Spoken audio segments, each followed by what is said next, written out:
So from Dubai, where Don Revie now lives, James Hogg reports. Don Revie is the great enigma of British football.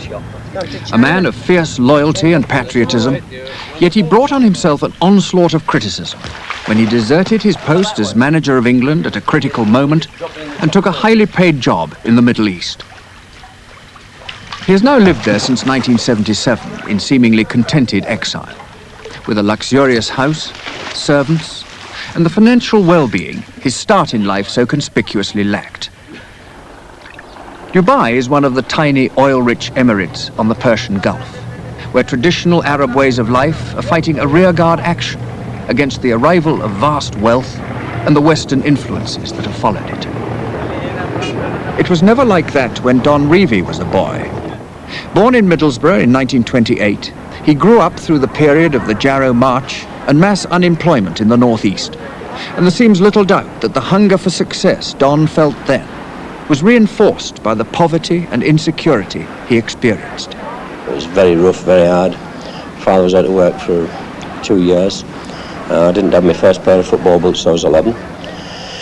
I lived for nothing else. We're in back-to-back houses. We played with cloth balls in the street if we couldn't afford a tennis ball or something else to play with. I went to Middlesbrough football ground with my father from being 6.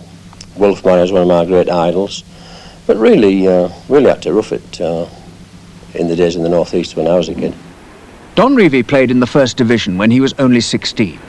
Not for Middlesbrough, but for Leicester City. And he then went on to win many honours as a professional footballer. One of the doubtful men now, Revie, lying well back to pick up those loose balls. Clark.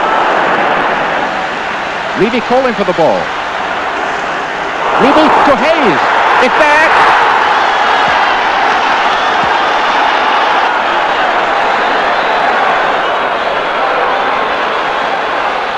Then when I was with Leicester, I wanted to be a great player. I wanted to play for England, and fortunately I did. Unfortunately, I got Football of the Year and many things as a player. And then when I was thinking about the end of my career, when I was 33, 34, I wanted to be a manager, and I wanted to be the best in the game.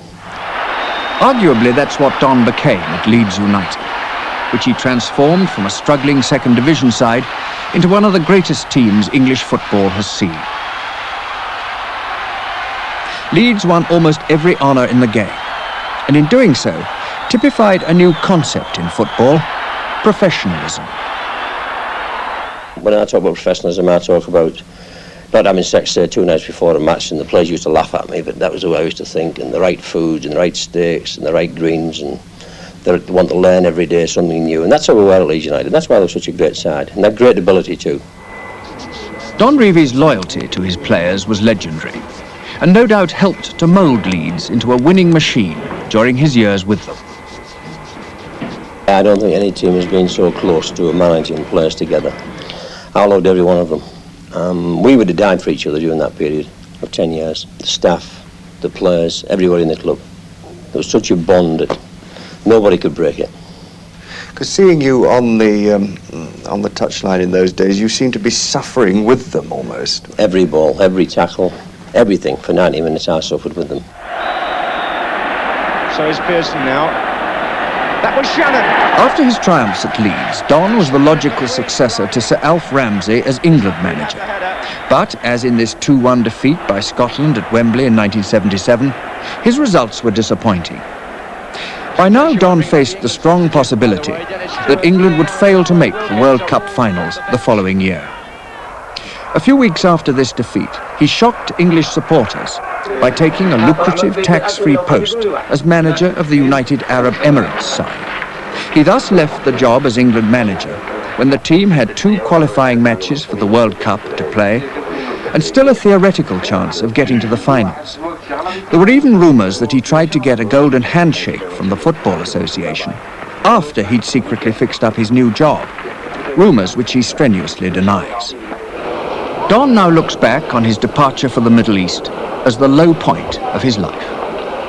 Well, I remember that being a very sad day, and many exciting days, but I think that was the saddest day in Elsie's life and my life, that we went to London Airport with Duncan and Kim, and we put our luggage in and walked up some steps. We were crying, they were crying, and we got on the plane, we didn't know what we were coming to, We'd been out and visited the place, but we never really knew what the life was going to be like, or how long we'd be in, or what the football was really going to be like, and what kind of a job I was taking. And we left under this tremendous barrage of criticism from the press, and it was a day that will live with me for the rest of my life. The sadness of it, to leave our children like that, and to believe in England, because after all I'm an Englishman and proud of it, was a bad day. Don Revie's reputation soon took another knock when the Daily Mirror ran a series called The Revie File, which made allegations about the way he ran Leeds United. Don has served a writ on the Daily Mirror, and on his lawyer's advice he declines to discuss the allegations. Together with his treatment over the England managership, they've made his relations with the press anything but cordial. Some of your stern critics said that you are a very upright, honourable man in every way, but you have a weakness for money, and that you sold out. Well, the people who are saying that about me, James, are possibly people that don't know me. I'm only concerned really about family, children, grandchildren, and my friends. And I think if you had them on your programme, they'd tell you a completely different story about the other side of Don Revie. Right. Don and his wife Elsie have now lived in the Middle East for nearly 5 years. Regular visitors to the spectacular Revie home in Dubai include their son Duncan with his wife and children. The strength of Don Revie's family feelings is clear to anyone who knows him. He puts his satisfaction at their successes higher than any of his own triumphs in football.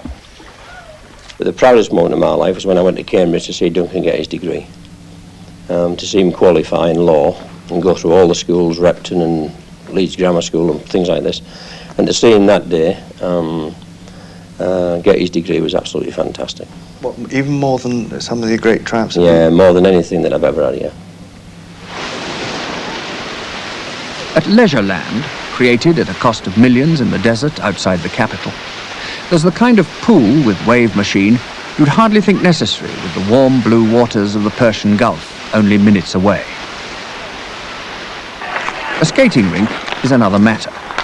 That's something only technology can supply when the temperature outside is over 100 in the shade.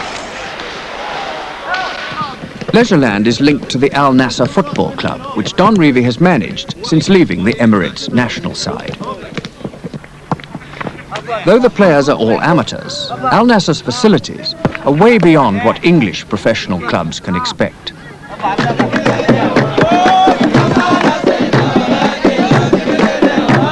Today there's a local derby against another Dubai team, played on synthetic turf. The crowds here are as partisan as you'd find anywhere.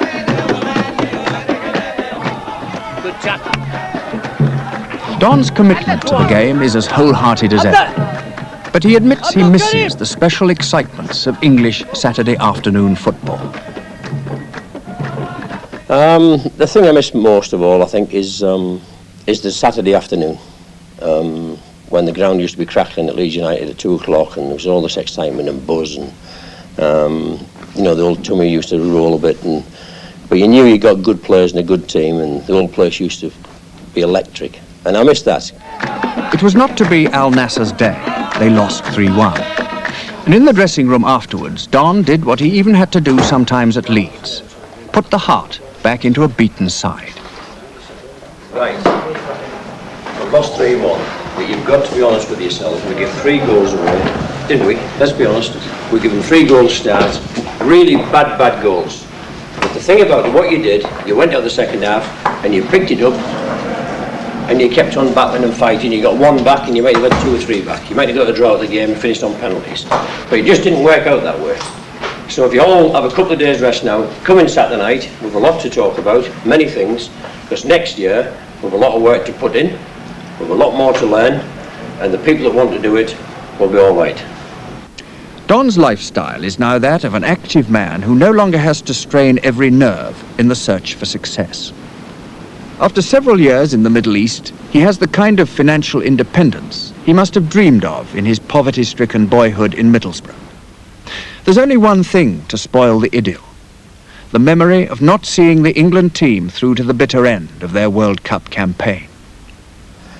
Looking back now, that was a big mistake in my life. I think if I was doing it all over again, I'd do it completely different. I would say to the Arabs, would you please wait 6 months? I thought that the offer might not be there in 6 months' time to help my family and kids and now grandkids. And I'd made the decision to move, and I did it. And I think I got a lot of stick, and I think a lot was deserved because it was my mistake that I shouldn't have possibly left until the qualifying matches were over. And I felt, and there was a lot of people inside the Football Association that I couldn't work with, and it was hard work for the 3 years I was there battling certain people in certain committees, that if I didn't qualify, then I would have got the sack just like Alf Ramsey. And right in the middle of that period, where things weren't going too well, and it looked as though it was going to rest solely on goal difference with Italy, which it did at the finish, only 3 goals difference. They both had the same number of points. That I would have got the sack. This offer came along, and I decided to take it. Don Revie gives every impression of thoroughly enjoying his palatial exile on the Persian Gulf. As for his reputation back in England, probably the football establishment will never forgive him for leaving the country as he did. But with few exceptions, players and managers have, perhaps conceding that they might well have done the same themselves. Don is undecided as to when he's finally going to come home, but he has no plans and no need ever again to face the pressures of top-class English football. I think I've worked very hard in football and in life, and I've put a lot of time and a lot of dedication. I haven't seen the family grow up. Duncan and Kim were brought up by Elsie and educated by Elsie, and I didn't see them. I was too wrapped up in being successful with Leeds United at that time. And I would like to go back and see the children and the grandchildren and play a bit of golf and go to some big sporting occasions. But I think I'd like to have an interest in football and try and give something back at the lower level where there was no pressure involved to give me an interest 4 to 5 nights a week. So we might see you back in a few years' time? Yes, in a nice quiet place, just enjoying myself. James Hogg with Don Revie.